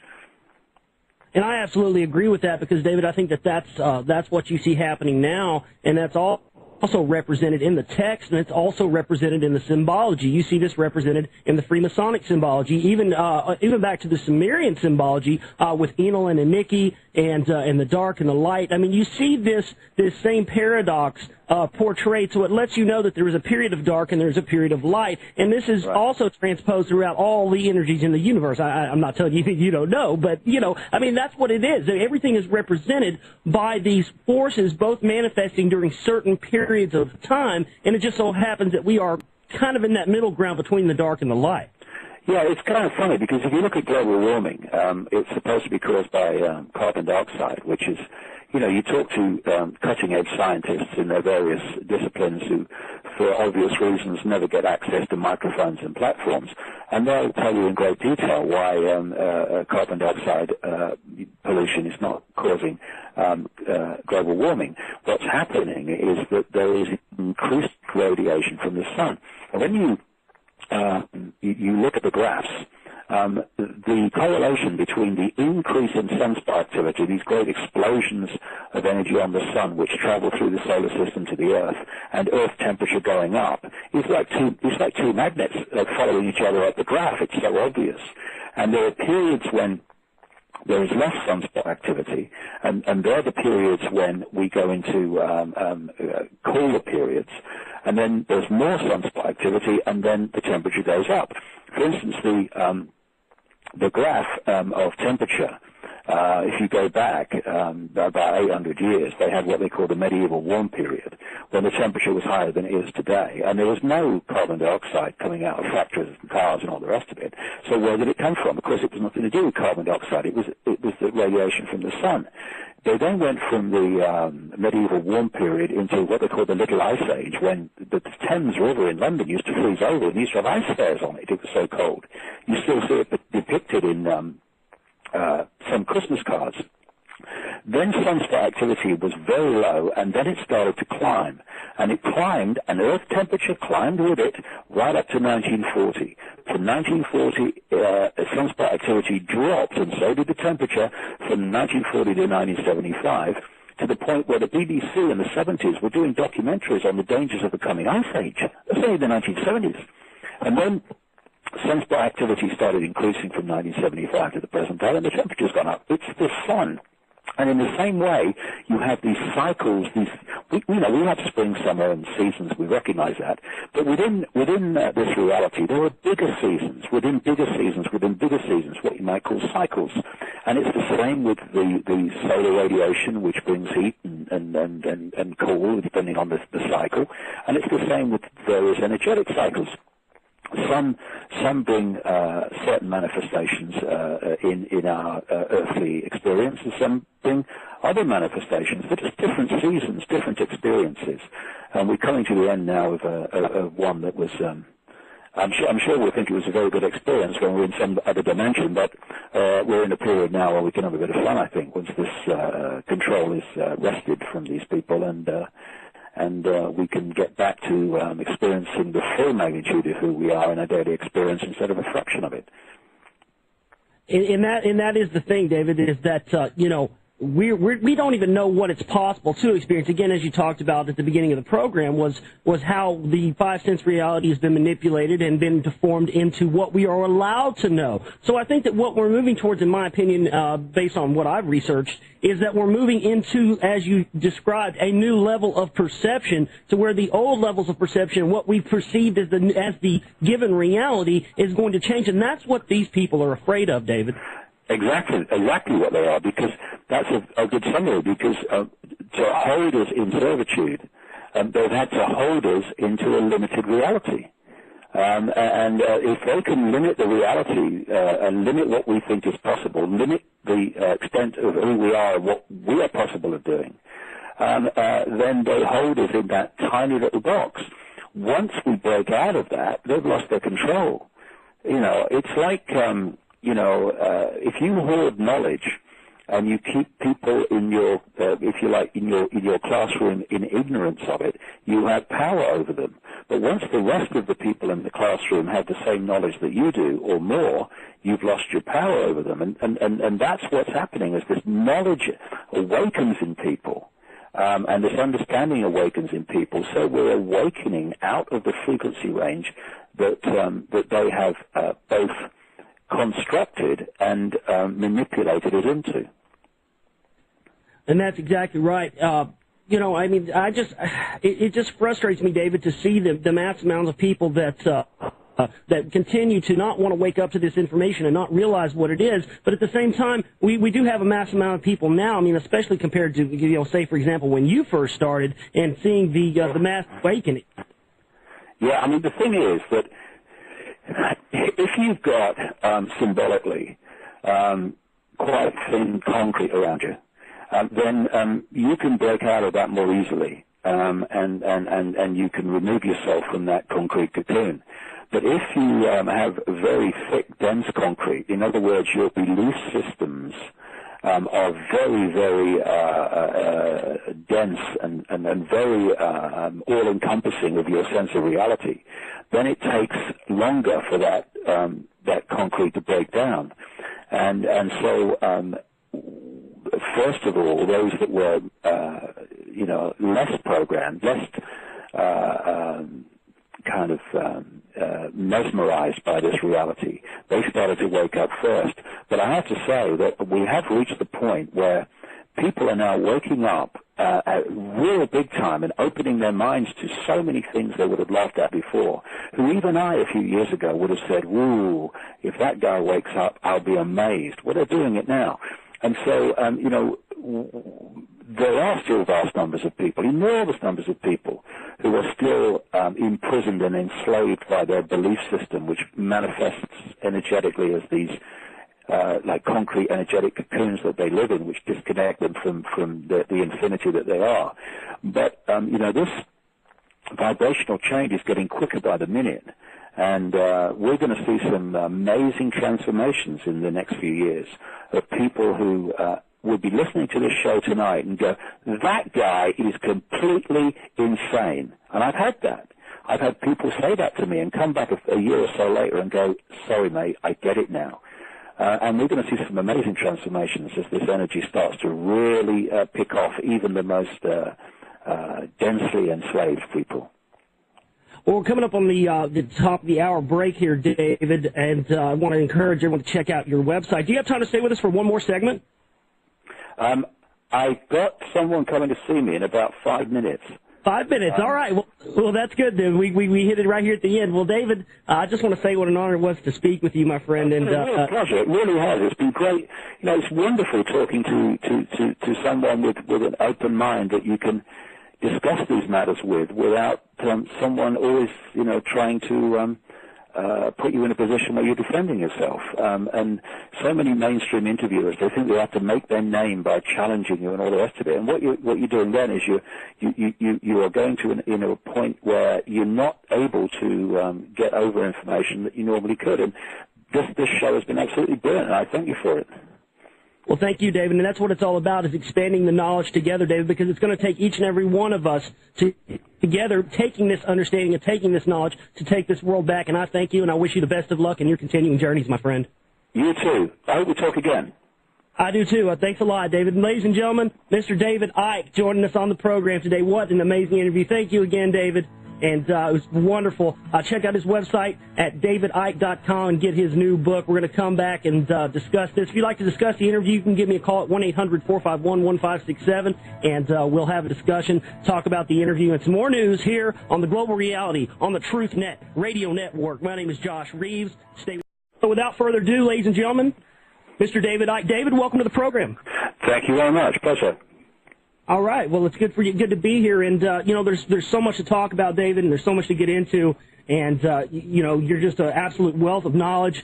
And I really want to get into everything today, David, and go as deep as you feel like going, okay. You know, as far as what what is going on, especially with all these different societies, your new book and things like that. Really, my first, right out of the gate, I really don't have any canned questions, David. I really wanted to just let you kind of go where you would like to go today. And at the same time, I'd really like to know right now, especially since we're in the beginning of a new year, David, what is really at the forefront of David Icke's mind right now, and what do you see formulating in the coming year?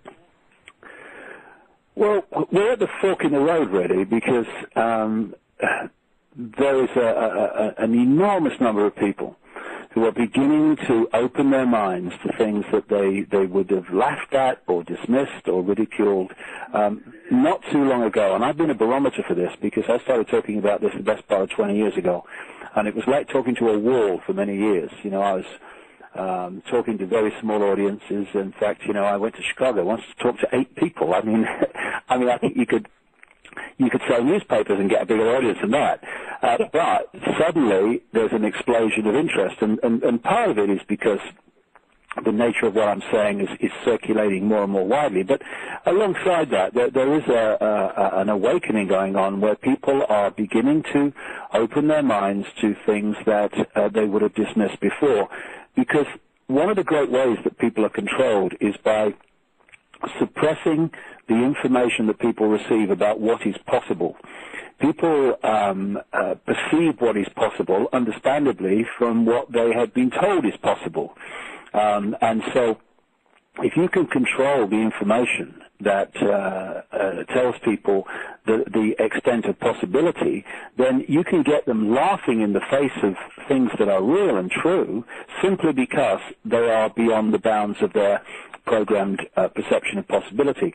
And so minds are teasing open now, and they're beginning to see that the world is not just a little bit not like they thought it was. It's nothing like they thought it was. And people talk about the power of information. I can tell from experience that when people have explanations for these apparently, on first hearing, far-out concepts and far-out ways of explaining the world, once they have the information to back it up and to explain it in ways that does, it acts like a firewall in a computer. People in China can't access vast amounts of the internet because it's firewalled off to stop them accessing it. And it's the same principle. So this guy, Tom, once he's in that programmed state from the hypnotist, his eyes are bringing in the information to the brain of everything in that room, of the walls, of the other people, of the furniture, of the pictures. And they're all being decoded into a holographic reality, which he's experiencing, except one energy field, which is that of his daughter. So his daughter stays in his reality at that time in her energetic state and does not get decoded into a holographic level, so therefore he can't see her because she's operating outside of his frequency range of his eyes, which is very, very small, what we call visible light. So he couldn't see her because he didn't decode her. Now, once you get into these deep, deep levels of the illusory nature of reality, and you think that there are networks of people behind the scenes in the shadows who fundamentally understand this principle of how we create reality, and through suppression of knowledge and information for centuries, right up to the present day, the population in general is kept in ignorance of this. They are in a massive, massive position of power because they are manipulating people's reality without them even understanding what the reality is, never mind it's being manipulated. And this is happening with advertising, it's happening in the media and all the rest of it. And it's happening with things like 9/11 because 9/11 is a mind game. It's manipulating vast numbers of people to believe the official story of 9/11, so their perception of reality comes from the point of view that 19 hijackers that overwhelmingly couldn't fly Cessnas suddenly manifested the ability to fly wide-body jets. And that gives them a certain perception of the world. So we must go into Afghanistan to get the person we're telling you was behind the 19 hijackers that couldn't fly. Oh, yeah, I agree with that. Oh, yeah, we support that. Whereas when you're in a receipt of a greater picture, i.e. it was an inside job, suddenly you're saying there's no justification to go into Afghanistan. And so we're being manipulated in our minds all the time to see reality in the way that suits the agenda of this shadow people network, which is to create an Orwellian global fascist state, which of course since 9/11 has been brought into being. They haven't heard before because the system suppresses it. Then minds can open at a fantastic rate because suddenly it's, whoa, yes, I get it, I can see it now. And the key service, if you like, that my latest book plays out is dot connecting, because, you know, you have these children's magazines and comics where they have these pictures and there's lots of dots and you have to connect the dots and you can't see what it is, and then suddenly you connect the dots and it's a dog or it's a horse or it's a giraffe or whatever. And it's the same principle. There are all these things going on in transnational corporations, in governments, in wars in Iraq and Afghanistan and elsewhere, in additives in food, in electromagnetic pollution, in so-called global warming in terms of the cause being carbon dioxide, which is a ridiculous, provably ludicrous idea. It's the sun. And when you connect the dots between all these apparently unconnected subjects, suddenly, whoa, so that's what's going on. And so this combination of people's minds opening to things that they would have dismissed before, and we're getting more and more of this suppressive information out. That combination is devastating in terms of the number of people that are beginning to see it who couldn't see it before. And that's really the thing, David, is the fact that when you break through that perception, it's what you couldn't get. You know, if you were only able to get through maybe a minute amount of information to someone before, once you find that one key issue with someone that breaks open their paradigm, then you're able to get through and get a ton more information in that you weren't able to get across to that person before. Exactly, and there's no better example than a few centuries ago. The perception was, the status quo belief was, that the earth was flat. And when you pointed out, or people pointed out it was round, one of the reactions was, how can it be? Because people on the bottom would fall off. Because no one had talked about the law of gravity. So once you introduce the law of gravity, people go, oh, I can see why the earth can be round now. And this is the period that we're in, where all this suppressed information, thank goodness coming out through the internet, programs like yours, is starting to show people that these apparently, on first hearing, incredible revelations about the world are actually supportable once you see a greater spectrum of information than you're getting through the mainstream media and mainstream education and all the rest of it. I mean, how incredible can it be that I can tap this table next to me and it seems as solid as anything, and yet it can't be solid because it's made of atoms, and atoms have no solidity. You know, this is the great head-scratching thing. How can this solid world be made up of atoms that are just pockets of energy and have no solidity? The answer is because the world isn't actually solid. It has the appearance of solidity because we are constantly decoding electromagnetic fields and energy fields and thought fields into this holographic reality that we think is real and solid, but it's not. It's a construct that is going on in our minds. It's the same principle as I look out my window now and I can't see episodes of Friends or the news or whatever coming through the trees.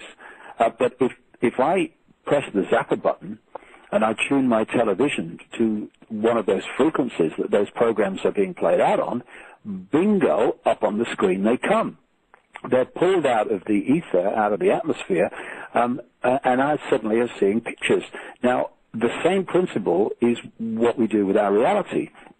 We are decoding frequency fields, thought fields, energy constructs into a holographic reality that only exists in our minds. It doesn't actually exist outside of that, just as programs only exist on the television screen.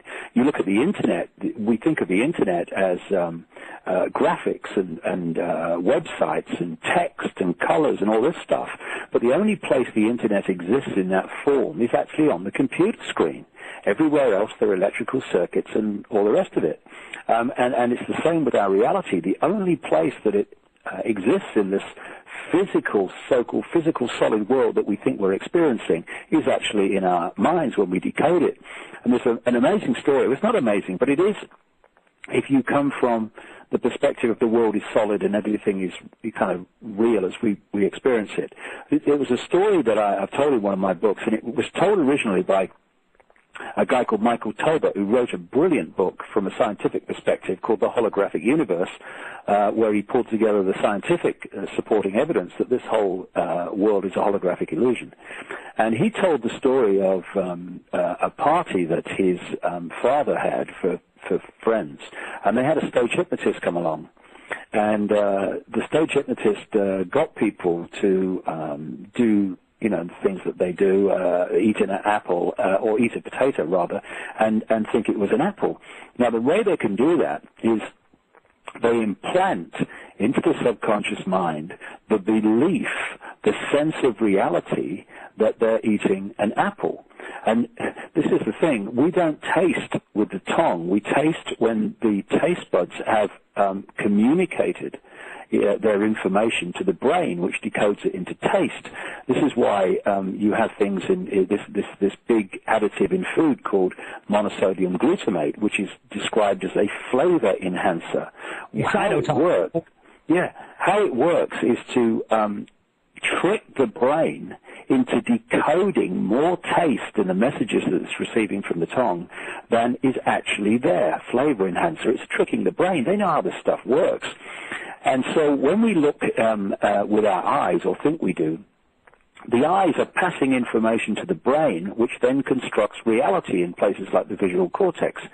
And so when people have a potato in their hand, but they eat a potato, the hypnotist is implanting the belief that they're eating an apple, and so when the electrical signal with the taste of the potato hits the brain, it is decoded into the taste of an apple, even though it's not. And once you get into the bigger picture, we are being tricked like this all the time to believe in realities by those that in ways that we do not understand. So in this story that Michael Tolbert told, the hypnotist had this guy eventually called Tom, and he sat him down and he took him through various things. And then he said at the end, when I bring you back to awakening, you're not going to be able to see your daughter in the room.